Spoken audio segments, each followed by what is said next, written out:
আসসালামু আলাইকুম। আজকে নিয়ে এসেছি নদীর মাছের মাখা মাখা ঝোল একটু শাক দিয়ে। তারপরে এটা দেখেন কতটা লোভনীয় লাগছে। তো ছোটো মিষ্টি কুমড়া দিয়ে এটা রান্না করছি। এই ছোটো মিষ্টি কুমড়া প্রথমে কেটে নেবেন, কেটে নিয়ে এইভাবে ছিলে নেবেন যাতে পুষ্টিগুণ অটুট থাকে। তারপরে আমি এখানে মিষ্টি কুমড়াটাকে কেটে নিয়েছি। আমি বড় বড় ফাইল করে কেটে নিয়েছি। আপনি যেভাবে পছন্দ মতো কেটে নিতে পারেন। আমি এইভাবে কেটে নিয়েছি। মাছটা একটু বড়, তো এই জন্য। তারপরে দিয়েছি একটা আলু। আমরা বাঙালি সবসময় আলু তরকারিতে ইউজ করি, তো এই জন্য। তারপরে এই নদীর মাছগুলোকে আমি লবণ হলুদ দিয়ে মেখে রেখে দিয়েছি। তারপরে দিয়েছি সরষের তেল, তারপরে দিয়েছি জিরা, কালো জিরা দুইটা দিয়ে ফোড়ন দিয়ে দিয়েছি। তারপরে দিয়েছি হাফ কাপ পেঁয়াজ, তারপরে দিয়েছি কাঁচামরিচ, ভালোভাবে নেড়ে দিয়েছি। তারপরে এখানে আমি মাছ দিতে গিয়েছি। তারপর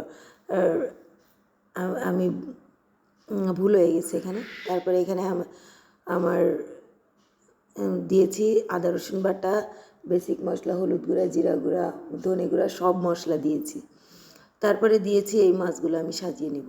যতক্ষণ না মশলা তেল ছেড়ে দিলেই আমি মাছগুলো দেখেন এইভাবে সাজিয়ে দিয়েছি। তারপরে এখানে দেখেন আমি মাছগুলো এই তেলেই, এই যে কষানো তেলে আমি ভালোভাবে এই যে উল্টে পাল্টে দিচ্ছি। তো এভাবে উল্টে পাল্টে দিবেন। মাছটা ওই কষানো তেলের ভিতরে একদম সুন্দরভাবে হয়ে যাবে। তারপরে এখানে আমি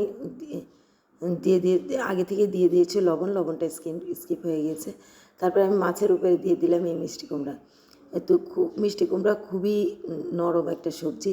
এখানে তারপরে একটু লবণ দিয়ে দিলাম।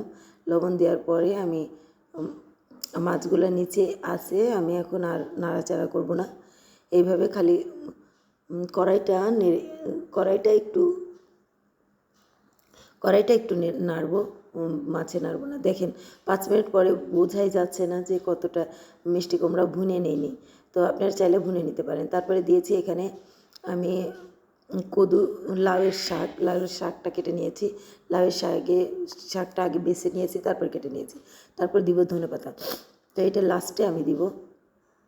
তারপরে এখানে দেখেন আমি কাঁচামরিচও দিয়েছি, ধনেপাতা, শাক এবং লাউ শাক এবং কাঁচামরিচ সবগুলি একসাথে আমি দিয়ে দিব এইভাবে উপরে। তো এইখানে দিয়ে ঢেকে দেব। ঢেকে দেওয়ার পরে একদম এত সুন্দর একটা ফ্লেভার আসবে, একদম গ্রামের যে ঐতিহ্য একটা ফ্লেভার আছে ওইটা আসবে আপনার রান্নাঘর দিয়ে। আমার হয়ে গিয়েছে দেখেন। আমি 5 মিনিট পর আমার লাউয়ের পাতাটাও সিদ্ধ হয়ে গিয়েছে। তো কেমন লাগলো আমার এই তরকারি?